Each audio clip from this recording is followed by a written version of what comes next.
Hi, I'm Max from Prague. Welcome to my show where we talk about love, intimacy, and sex, where we have empowered dialogues to help many people worldwide. My guest today is Baba Des from New Zealand. Hi, Max. Thank you. It's great to be on the show. It's great to see you. Yes, in a very laid-back setting and laid-back outfit. Great to see you. This is some of my vacation time, but it's I always love I love having these conversations, and especially in a relaxed environment. You are a sexual healer, a teacher, the founder of ISTA. ISTA is the organization of temple arts. Do I say that right? It's the International Schools of Temple Arts, and it basically takes the ancient and modern teachings of everything that can support humanity to live happier and healthier on the earth. So we take the ancient teachings from Egypt, from the tantric teachings, from Native America and the Celtic arts and the Hawaiian arts, and just any system that humanity has developed to support people to live a more empowered, happier, healthier life. And when we talk about temples, we are temples. When we come together, we create temples. The earth is a temple, so the temples exist on many dimensions, and that's what the temple arts are about. But it does include sexuality. Of course, it doesn't exclude anything, any aspect of living, and this is why it's so important, because what we're wanting to do is we're wanting to bring consciousness to our sexuality, because there's so much confusion, so much shame, so much fear, so much wounding around our sexuality, and it's a major source of energy and power that people are afraid of, and so they're basically turning their back on their power because they're not really understanding who we are as sexual beings. So it's a very important aspect of living that I feel a lot of people need support with right now. Is this also been your path, that by following energy, sexual energy, you've come into your own power? Or well, it is. Yes.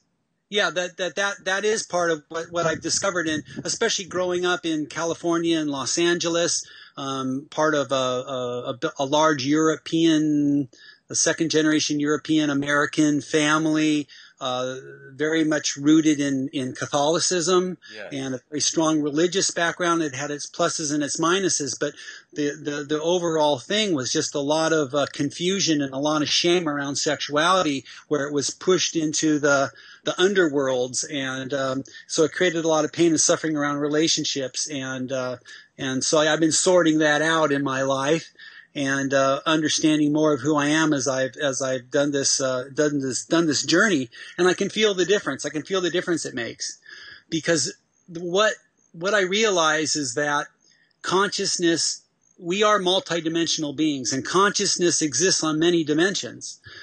Every cell in our body has consciousness, and our brains have consciousness, and together as people, we have what we call a collective consciousness. Then there's a universal consciousness. So what we're wanting to do is we're wanting to tap into the different dimensions of consciousness that we're able to tap into. Yes. And most people are not tapped into many dimensions of consciousness. Their consciousness is very limited, so we're wanting to expand that. Can you give an example?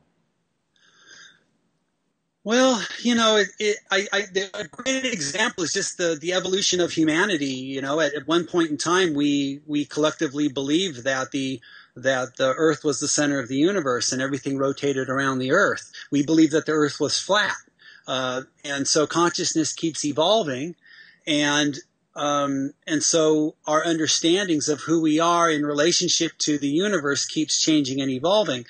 At the same time, we have intelligence and consciousness on a cellular level, but if we're always up in our heads, we're not able to really connect with the consciousness and the wisdom of our bodies. Yes. We're not able to contact the consciousness and wisdom of our hearts and of our emotional bodies. So there's so many more resources that we have available if we tap into those resources. Yes, the best advice that we can give to people, I'm sure you agree, is to follow their hearts, first of all. If somebody is in love with somebody, to go after that person, even if that person doesn't come to them, to follow your heart, because if you do that, then you will discover something about yourself and about your subconscious, and about your path. And also with the sexual energy. If you go with the sexual energy, you also find things. Yeah, I agree. And I take it a step further. I'd say that what we need to do is we need to be aware of our hearts and our heart's energy and desire. We also need to be aware of our body's energy and our body's desire. And we also need to feel into, on a deeper level, what I call our soul or our core, what's more related to our emotional bodies. And so the consciousness that lives in our minds is oftentimes at war with the consciousness of our bodies or with the consciousness of our hearts. And what's really important is that we create integration and alignment in ourselves so we're not in an inner battle or an inner struggle anymore. And we find a way to be in deep communion and integration with every cell and every energy of who we are as human beings. No, that sounds wonderful, but it's also a bit abstract. If you say that somebody, what can they do with that? I understand. So you're in a relationship with somebody, and you can feel that there's such a great heart connection, and you love somebody so much, and you want to be with this person because the heart connection is so strong. And yet, let's say your body just isn't aroused. Your body just isn't turned on. So you're having a relationship with somebody, and there's all this heart energy, but there's no physical attraction. There's no sexual attraction.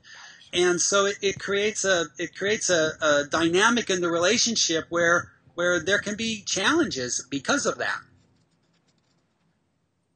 So that's what I'm saying when we really understand the nature of relationships, we wouldn't necessarily want to get married to somebody that we don't have any energetic physical attraction with or that kind of chemistry connection. We would have a heart connection and they would be a really good friend, but that's not appropriate to marry somebody like that. So if somebody comes to you and say, yeah, I have this heart connection, but I don't feel the sex, do you think you can help them get there? Well, there's two things that can happen. One is they either find the chemistry, the physical chemistry with that person. And so there's things that you can do as an individual and as a couple to really see if there's chemistry there. But the other thing is that if there's no chemistry, there's no chemistry. That's right. And it's probably not appropriate to try to have a physical sexual relationship with someone that you just don't have chemistry with. No, it cannot. I agree. I don't think it can be created. It's either there or not. Right. Or you can just keep trying, and that's not really honoring your body, right. Because now there's this heart connection, but now you're forcing your body to be intimate with somebody it doesn't want to be intimate with, and ultimately you're betraying yourself, and that's going to create pain and suffering. Yeah. And even disease sometimes. Yeah. So sex is healing, pleasure is healing, sex is healing. Your sex is healing. It can be. It can be. Yeah, sex can be painful. Sex can be. People have used sex to control people. Yes. Sex can be misused and abused, just like anything. Are you good at separating between when you are engaging in healing and in your personal life? Because that seems important, probably. Well, there are different types of relationships, yes. Where, love and therapy are not the same thing, or? Well, I would disagree. I feel like I wouldn't engage with anyone intimately or share a heart space or share my body with somebody that I didn't love. So that doesn't mean that I'm looking to have a personal relationship with them. Okay? And I think one of the things that there's a lot of confusion around and people don't learn as young adults is that sex is not just about relationships. It was not just about having a relationship with somebody. That our sexual energy is oftentimes healing. Our sexual energy is oftentimes used for activation, for initiation, for celebration, there's a lot of different reasons as adults why we would engage with someone sexually, not just about having a relationship. Sex can be used for entertainment, for activation, there's a lot of different ways that people use sex. And yet entertainment is wonderful. Entertainment can be very healing, very relaxing. So very you don't call that activation. What do you call activation? Well, I would call activation. It is that there is some activation there. There is some activation in that you're getting, and maybe let's say your sexual energy's dead, Yeah. which is really sad. And so you may go into a strip club or something and get activated, and you go, oh my God, I do have sexual energy. So there can be value there. But oftentimes there's other kinds of activation where the body's activated on different levels, the heart's activated, the soul is more alivened and activated. So there's a lot of different types of activation that our sexual energy and sexual exchange with other people can create. What's most important to you as a messenger? That we start to love ourselves, love each other, and love this earth, and use this gift of life as the amazing gift and celebration that it is, and that we do the best we can to alleviate pain and suffering in our own beings, and we support others to alleviate the pain and suffering and really learn to live in joy and manifest heaven on earth. That's the message I would like to bring to people. There is a way. We don't need to suffer. And that includes accepting everything, not putting anything away, but accepting everything, all the different parts, the darkness, the dark, the light, the shame, the guilt, all the parts. Exactly, which brings up the main teaching. I feel one of the main teachings, which is this concept of being a fully integrated being, Yes. or total integration. And that means as a human being, as an individual, we all have masculine and feminine. Every human being has a mother and a father. It's part of the universal nature, the yin and the yang. We all have masculine and feminine energy, and how to understand those energies and bring them into communion, into marriage inside of ourselves. So we have the masculine and feminine. Then we also have spirit and animal.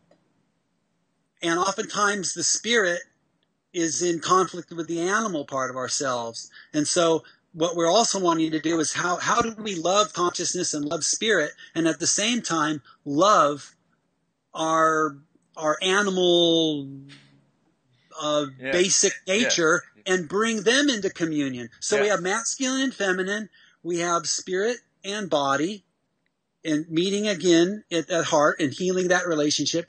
And then we've got the past and we've got the future. And we've got everything that we've come from in our evolution, all of our, going back and back and back throughout our evolutionary history. And then we've got the dreams and thoughts of our future. And how do we bring that right into the present moment? So what we're looking at is we're looking at bringing our power and our consciousness to our masculine, our feminine, our spirit and our animal, and the multidimensionality of our beings, all the way into a place of pure centered beingness. And from that place, magic happens. From that place, we can live in love. A little back, you were mentioning that you don't want people to suffer. So that's an interesting dichotomy, because it's probably impossible to avoid suffering on the path to integration, because we are going to have to face our trauma and our pain, and there can be tremendous suffering. And you probably have found, all great healers say this, that no matter how much somebody has been damaged in the first part of their lives, the core is usually not damaged. The core of a person is still intact. And right? Yeah. And it's like, actually what I said was we don't need to suffer. I would never say that I don't want people to suffer, because maybe that's what some people are needing to do. They're needing to experience suffering. So I'm not trying to convince people not to suffer. What I am saying is that if we address the challenges in our lives that create suffering, that we can go to the other side of that, and we don't need to live in separation and suffering. We go through it. Yeah, and suffering is a way some people learn, and I feel like you can learn as much from suffering as you can learn from pleasure.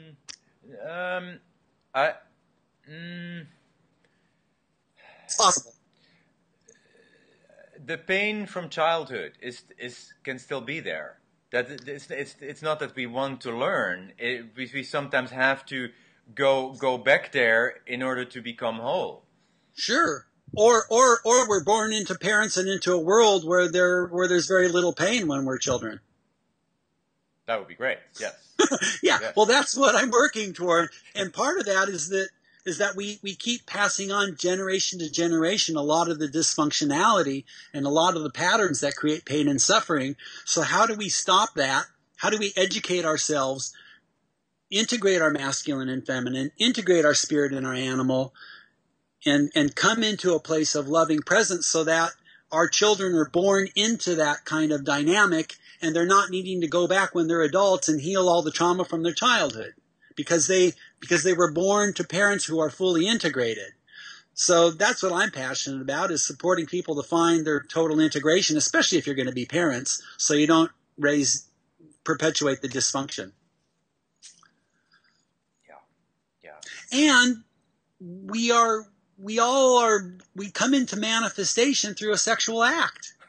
Right. Our mothers, we're created out of sex, so it's a very important starting point. And one of the questions I always ask in my events is, what was happening in the consciousness of our mothers and fathers at the point of our conception?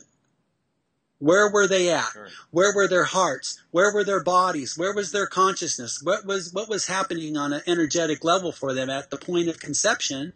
And what was happening during gestation? What was happening during our birth? What was happening in our formative years? Because that's absolutely crucial. Are you a parent?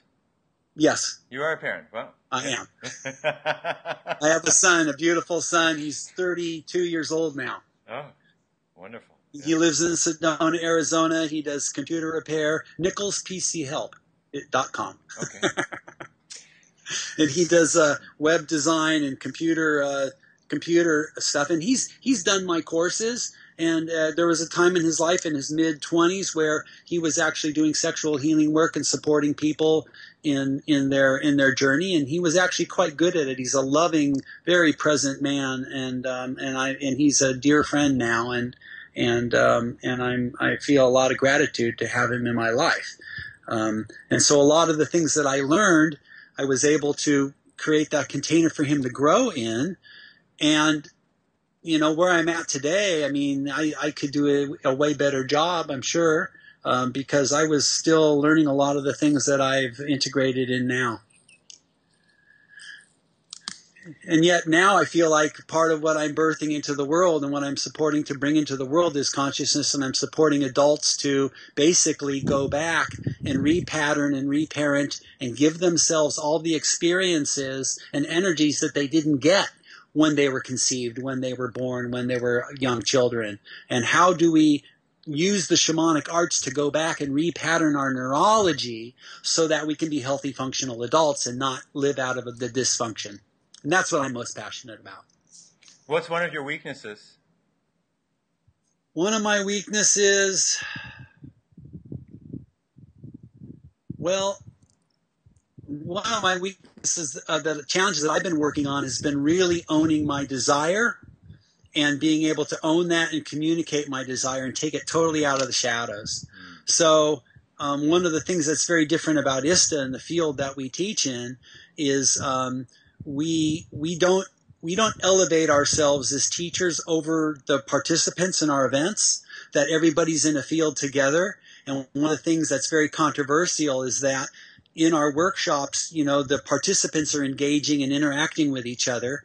And it's always been this big challenge around the facilitators being able to be part of the circle and part of the field. And one of the things in ISTA is that we're part of the field, that we're actually available to engage with our participants, and that means owning our desires, empowering them as adults to make their choices, and at the same time hold a container where we know as facilitators we're there to support the participants in their journey. So what we've done is we don't initiate interaction with the students, but if they come to us as empowered adults and they're desiring to have interaction with us. So you wouldn't go up to somebody in your workshop and say that they're hot or that... Well, I could say that they're beautiful or they're hot, I wouldn't say, hey, you want to hang out? Would you like to spend some time? I'm feeling a lot of desire. I'd like to have some connection with you. Because that would trigger could trigger some big stuff for them. Well, not that it would trigger some big stuff for them, but they're already going through a journey that is probably big stuff is being triggered. Yeah. And I'm there to support them to be in their process. And if you're engaged energetically, emotionally, physically with someone, oftentimes the stuff they're working on is overlaid on you. So I'd rather have that stuff come up with other participants so that I can be a facilitator and I'm not the object of their resistance, their desire, their situation. So I'm very aware, and so are the other facilitators. We're very aware of these dynamics. And people are touching different things at different neurological age levels. So it's really important that our first and foremost commitment is to support people in their journey. And yet energetically, if someone's an empowered adult and they're not working on some of that stuff, let's say, and they're really wanting, like their healing is to engage with and really honor their truth and say, hey, I'm feeling a lot of traction with you. I'd love to hang out and spend some personal time with you. And they come to me or one of the other facilitators with that kind of statement, then it's our job to feel into what our truth is. And will this serve this being for us to interact with them? And also, is it what I want? Is it my truth in my heart, in my body, in my business to interact with this person? Because if it's not, it's just, hey, thank you very much for the invitation. Yes. And I'm really here to support you on your journey. And I'm not feeling that's appropriate for me with you. Or it could be, yes, thank you very much. I would love to spend some intimate time with you. But see, we're all adults. We're all adult human beings.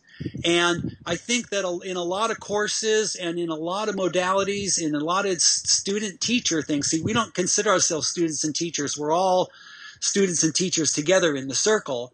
So we're not wanting to perpetuate a dynamic of power over people by being a teacher, and we're aware of that dynamic, and we're wanting to hand people back their power, not treat them as children, but honor them as empowered adults. And if they're acting as empowered adults, then we can all be adults together.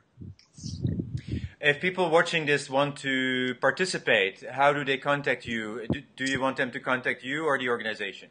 They can go to schooloftemplearts.com or schooloftemplearts.org, School of Temple Arts. They can all my website, which is babadez, BABADEZ.com. Yes, we'll post it. And so those are two ways, and there's a lot of links to both those sites. There's course descriptions. There's a level 1, a level 2, a level 3. We also, as an organism around the world, there are many organizers that are hosting conferences of consciousness and sexuality all over the planet. In Europe, we just came from one in Asia. There was one in New Zealand. There's South Africa, South America, North America. Conferences coming up very soon in Montreal this year. So there's lots of places to go to get educated and explore. You are constantly on the road. You probably don't have a home base. I used to. I sold my home base. Enjoying being on the road, and I'm enjoying the freedom of that. And when it's time to get a home base again and stay in one place, I will. But I'm so loved and supported by so many beautiful people all around the planet that are wanting this work, and so I'm enjoying seeing this earth and supporting people everywhere as much as I can right now. Thank you, Des, for being with me. Thank you for your passion, for the work you're doing, for your transparency. You're a very transparent man, which is very inspiring. And there's so many people who need that. There's so many people who need to get more open and talk about whatever is going on and be in their hearts, be in their sex. Thank you. And I hope it'll inspire many people. And we hope we have more conversations. You know, I can tell that you've done a lot of stuff. You know, you've explored a lot of modalities, and you're on a really powerful life path. Yeah, thank you for having me on the show.